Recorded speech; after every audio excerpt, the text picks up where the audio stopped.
Sun travels வடமாகாணத்தில் சட்டபூர்வமான அனுமதியுடன் இயங்குகின்ற visa consultants and ticket agent. உங்கள் பெறுமதியான கடவுச்சீட்டுகள், ஆவணங்கள் போன்றவற்றுக்கு பாதுகாப்பான அனுமதி பெற்ற நிறுவனம் சன் டிராவல்ஸ்.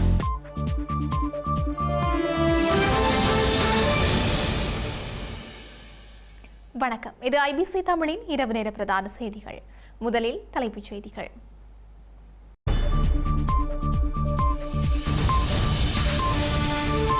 நீதிபதிகளின் ஓய்வு பெறும் வயது விவகாரம். சர்வஜன வாக்கெடுப்பு தேவையில்லை என்கிறது அரசாங்கம். 22வது திருத்தச் சட்டத்தை கொண்டுவர திட்டமிடும் அரசாங்கம். பிரதமர் நீதியரசரின் பதவியை நீடிக்க முயற்சிப்பதாக கம்மன்பில குற்றச்சாட்டு. போதைப் பொருளுடன் கைது செய்யப்பட்ட தெவினுவர காவடி நடனக்குழு உறுப்பினர்கள். பாதுகாப்பும் தீவிரம். நெல்லை பட்டமளிப்பு விழாவில் 3ஆவதாக பாடப்பட்ட தமிழ்த்தாய் வாழ்த்து. பலரும் கண்டனம். பிரான்சில் கட்டுக்கடங்காது பரவும் காட்டுத் தீ. வானில் உருவாக்கிய தீ மேகங்கள்.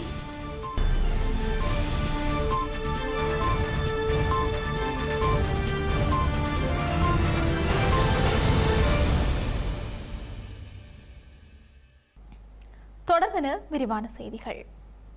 நீதிபதிகளின் ஓய்வு பெறும் வயதை உயர்த்துவது தொடர்பான தீர்மானம் குறித்து சர்வஜன வாக்கெடுப்பிற்கு செல்ல வேண்டிய அவசியமில்லை என்று அமைச்சரவை பேச்சாளர் அமைச்சர் நலிந்த ஜெயதிச தெரிவித்துள்ளார். இன்று நடைபெற்ற அமைச்சரவை தீர்மானங்களை அறிவிக்கும் செய்தியாளர் சந்திப்பில் கலந்து கொண்டு கருத்து தெரிவிக்கும் போதே அவர் இதனை தெரிவித்துள்ளார். நீதிபதிகளின் ஓய்வு பெறும் வயதை உயர்த்துவது தொடர்பான தீர்மானம் குறித்து அரசியலமைப்பில் எதுவும் குறிப்பிடப்படவில்லை என அமைச்சரவை பேச்சாளர் அமைச்சர் நலிந்த ஜெயதிச தெரிவித்தார். 1978ஆம் ஆண்டு அரசியலமைப்பை உருவாக்கும் போது அரசியலமைப்பு சட்டம் தொடர்பான சட்ட வல்லுநர்கள் சர்வஜன வாக்கெடுப்பிற்கு செல்ல வேண்டிய சரத்துக்களை அரசியலமைப்பில் தெளிவாக குறிப்பிட்டுள்ளதாக அவர் தெரிவித்துள்ளார். அரசியலமைப்பின் 1 தொடக்கம் 11 வரையானதும் 30/2 மற்றும் 62/2 ஆகிய சரத்துக்களே 3/2 பெரும்பான்மைக்கு மேலதிகமாக சர்வஜன வாக்கெடுப்பும் தேவைப்படும் சரத்துக்களாகும் எனவும் அவர் குறிப்பிட்டுள்ளார். இவை அரசியலமைப்பில் குறிப்பிடப்பட்டுள்ள விடயங்கள் எனவும் இவை சட்ட வல்லுநர்களாலும் அரசியலமைப்பு வல்லுநர்களாலும் உருவாக்கப்பட்டவை எனவும் அவர் தெரிவித்துள்ளார். எனவே மேல் நீதிமன்றங்களின் நீதிபதிகளின் எண்ணிக்கையை அதிகரிப்பதற்கோ அல்லது அந்த நீதிபதிகளின் ஓய்வு பெறும் வயதை அதிகரிப்பதற்கோ சர்வஜன வாக்கெடுப்பு அவசியம் என குறித்த சரத்துக்களில் எங்கும் குறிப்பிடப்படவில்லை எனவும் அவர் குறிப்பிட்டுள்ளார். இலங்கையில் நிலுவையில் உள்ள 11 லட்சத்திற்கும் அதிகமான வழக்குகளை விரைந்து முடிப்பதற்காக நீதிபதிகளின் எண்ணிக்கையை உயர்த்துவது மற்றும் கட்டமைப்பு மாற்றங்களை மேற்கொள்வது குறித்து அரசு கவனம் செலுத்தி வருவதாக நீதி மற்றும் தேசிய ஒருமைப்பாட்டு அமைச்சர் சட்டத்தரணி ஹர்ஷன நாணயக்கார தெரிவித்துள்ளார். நீதிபதிகளின் ஓய்வு பெறும் வயதை உயர்த்தும் அமைச்சரவை தீர்மானம் குறித்து இன்று நடைபெற்ற அமைச்சரவை முடிவுகளை அறிவிக்கும் செய்தியாளர் சந்திப்பில் எழுப்பப்பட்ட கேள்விக்கு பதிலளித்த போதே அவர் இவ்வாறு குறிப்பிட்டுள்ளார்.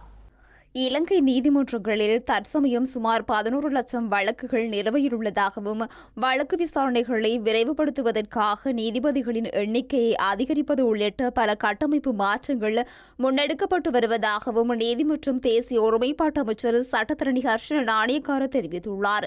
நீதிமன்றங்களில் பொதுமக்கள் நீண்டகாலம் அலைக்கழிக்கப்படுவதை தடுக்கும் வகையில் அரசளித்த வாக்குறுதிகளுக்கு அமைய குறித்த நடவடிக்கை எடுக்கப்பட்டு வருவதாகவும் அவர் குறிப்பிட்டுள்ளார். இதன் ஒரு கட்டமாக நீதிபதிகளின் ஓய்வு பெறும் வயதை உயர்த்துவது குறித்து கவனம் செலுத்தப்பட்டு வருவதாகவும் அவர் தெரிவித்துள்ளார். வளர்ச்சியடைந்த நாடுகளில் 10 லட்சம் மக்களுக்கு 40 முதல் 60 அல்லது அதற்கு மேற்பட்ட நீதிபதிகள் உள்ள நிலையில் இலங்கையில் 10 லட்சம் மக்களுக்கு சுமார் 20 நீதிபதிகள் மட்டுமே உள்ளதாகவும் கடந்த 10 முதல் 15 வருடங்களாக முறையான திட்டமிடலுடன் நீதிபதிகளின் எண்ணிக்கை அதிகரிக்கப்படாததே தற்போதைய வழக்கு தேக்க நிலைக்கு முதன்மை காரணம் எனவும் அவர் குறிப்பிட்டுள்ளார்.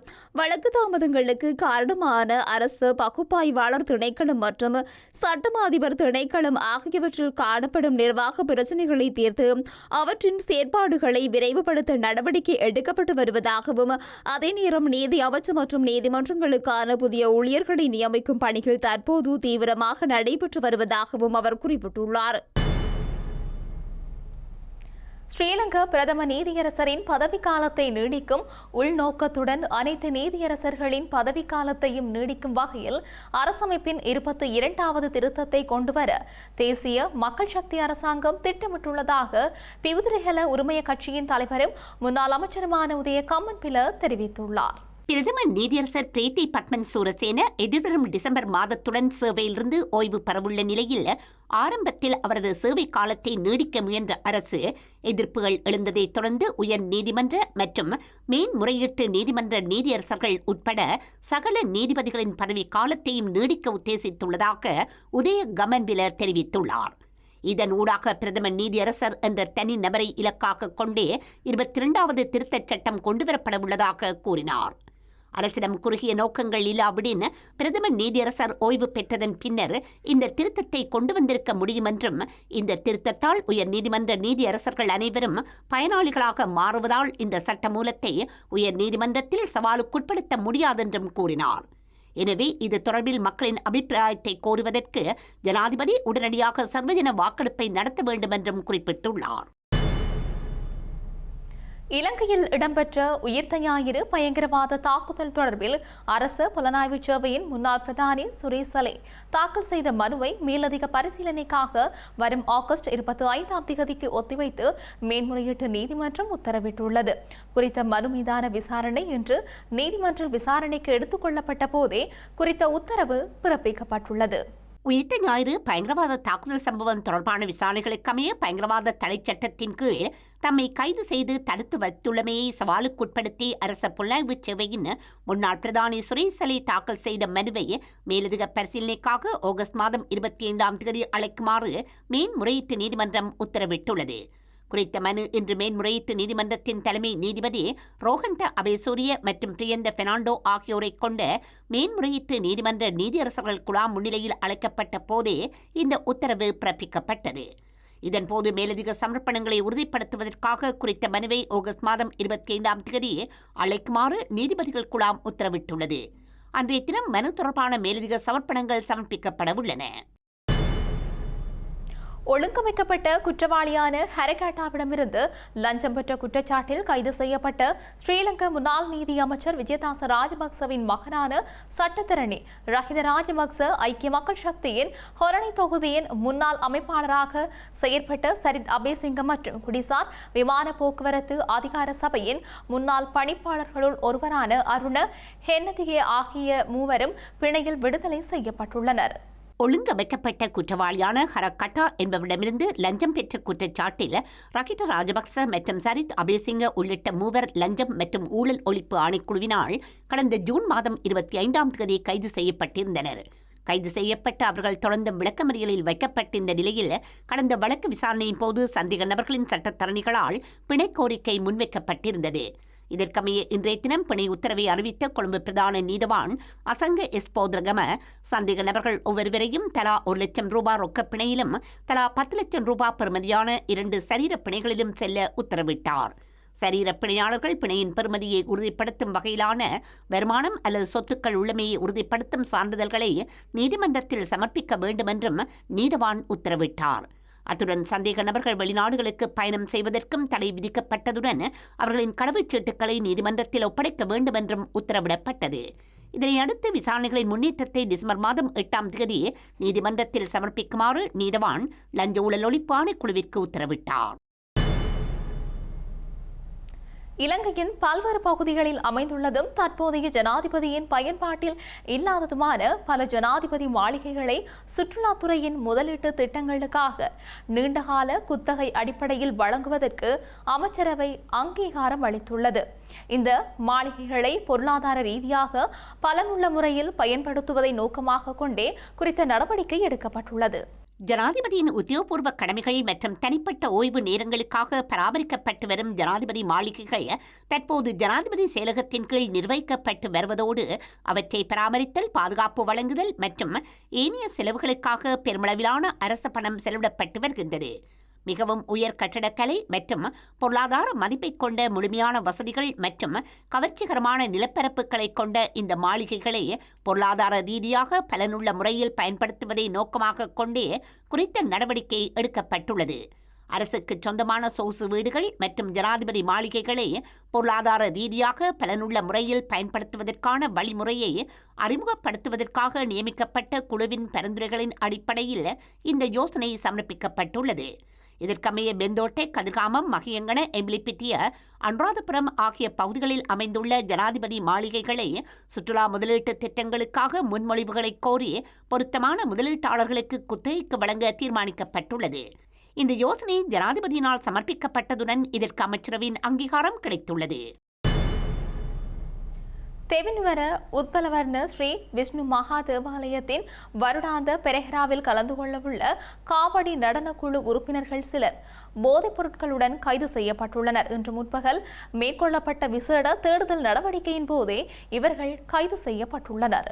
தெவின்வர எசல பெரஹரா ஊர்வலத்தில் காவடி நடனம் தொடர்பாக இரு பாதாள உலக குழுக்களுக்கிடையே ஏற்பட்ட மோதல் நிலைமை காரணமாக இந்த முறை காவடி நடனத்தை நிறுத்துவதற்கு ஸ்ரீலங்கா காவல்துறை மாதிபர் அண்மையில் பரிந்துரைத்திருந்தார். எனினும் இது தொடர்பாக தீர்மானிப்பதற்காக விசேட கலந்துரையாடல் ஒன்று நேற்று மாலை மாத்தறை மாவட்ட செயலகத்தில் நடைபெற்றது. இதன்போது கடந்த ஆண்டுகளில் காவடி நடனத்தில் பங்கேற்ற அனைத்து குழுக்களுக்கும் இந்த முறையும் காவடி நடனத்தில் ஈடுபட அனுமதி வழங்கப்பட்டது. இந்த நிலையில் பெரஹரா ஊர்வலத்தில் பங்கேற்றுள்ள காவடி குழுக்கள் பாதுகாப்பு பரிசோதனைக்கு உட்படுத்தப்பட்ட நிலையில் போதைப் பொருளுடன் சிலர் கைது செய்யப்பட்டுள்ளனர். இந்த பெரஹரா பாதுகாப்பிற்காக 1500 பாதுகாப்பு படையினர் ஈடுபடுத்தப்பட்டுள்ளனர். பாடசாலை மாணவர்களுக்கான போக்குவரத்து சேவையை மேலும் மேம்படுத்தும் வகையில் மன்னார் மாவட்டத்தில் சிசுசெரிய பேருந்து சேவை இன்று ஸ்ரீலங்கா கூட்டுறவு அபிவிருத்தி பிரதி அமைச்சர் உபாலி சமரசிங்க தலைமையில் ஆரம்பித்து வைக்கப்பட்டுள்ளது. மன்னாரிலிருந்து தலைமன்னார் வரை பாடசாலை மாணவர்களை ஏற்றிச் செல்வதற்காக முதலாவது சிசுசெரிய பேருந்து சேவையில் ஈடுபடுத்தப்பட்டுள்ளது.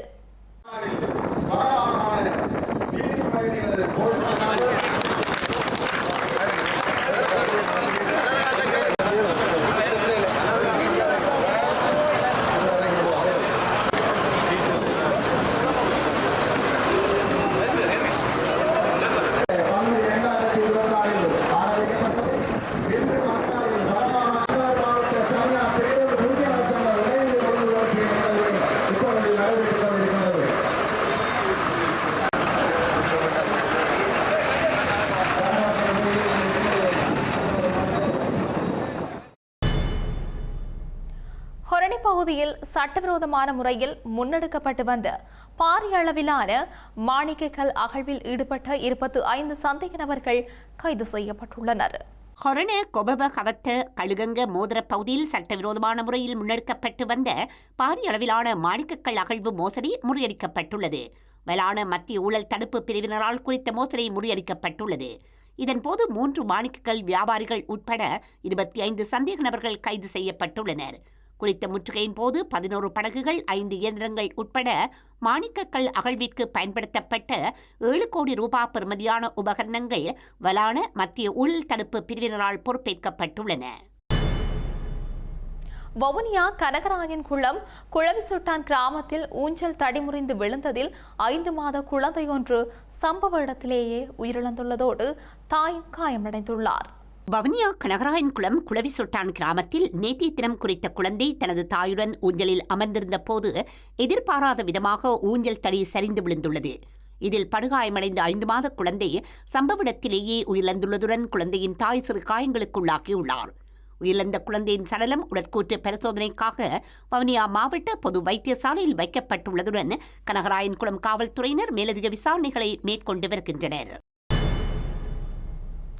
நெல்லை மனோன்மணியம் சுந்தரனார் பல்கலைக்கழக பட்டமளிப்பு விழாவில் தமிழ்தாய் வாழ்த்து 3வதாக பாடப்பட்டதற்கு திமுக எம்பி கனிமொழி கண்டனம் தெரிவித்துள்ளார்.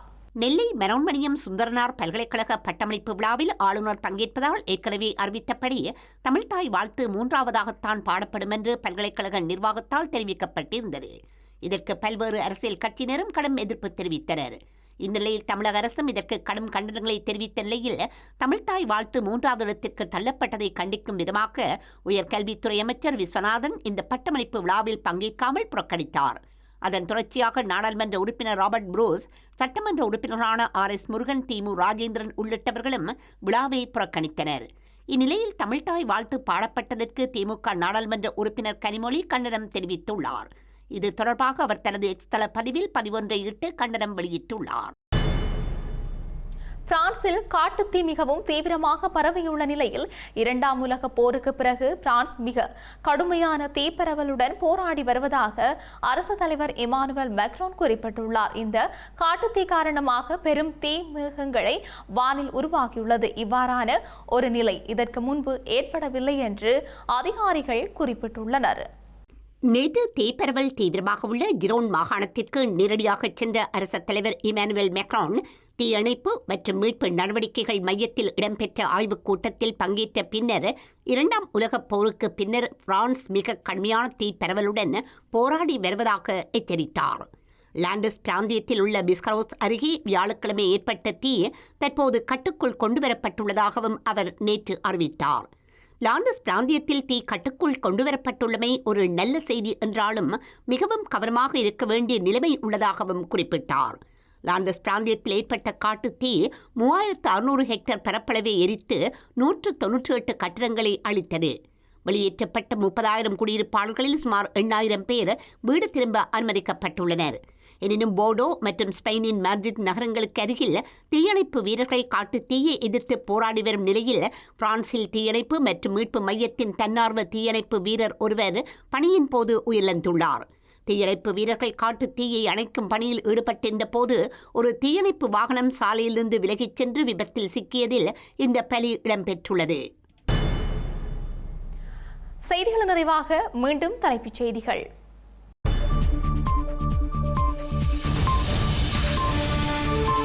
நீதிபதிகளின் ஓய்வு பெறும் வயது விவகாரம் சர்வஜன வாக்கெடுப்பு தேவையில்லை என்கிறது அரசாங்கம். 22வது திருத்தச் சட்டத்தை கொண்டுவர திட்டமிடும் அரசாங்கம். பிரதமர் நீதியரசரின் பதவியை நீடிக்க முயற்சிப்பதாக கம்மன்பில குற்றச்சாட்டு.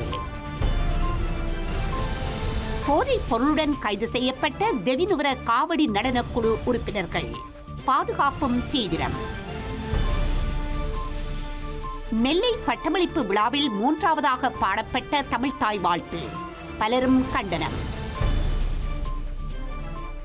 பிரான்சில் கட்டுக்கடங்காது பரவும் காட்டுத் தீ வானில் உருவாக்கிய தீ மேகங்கள்.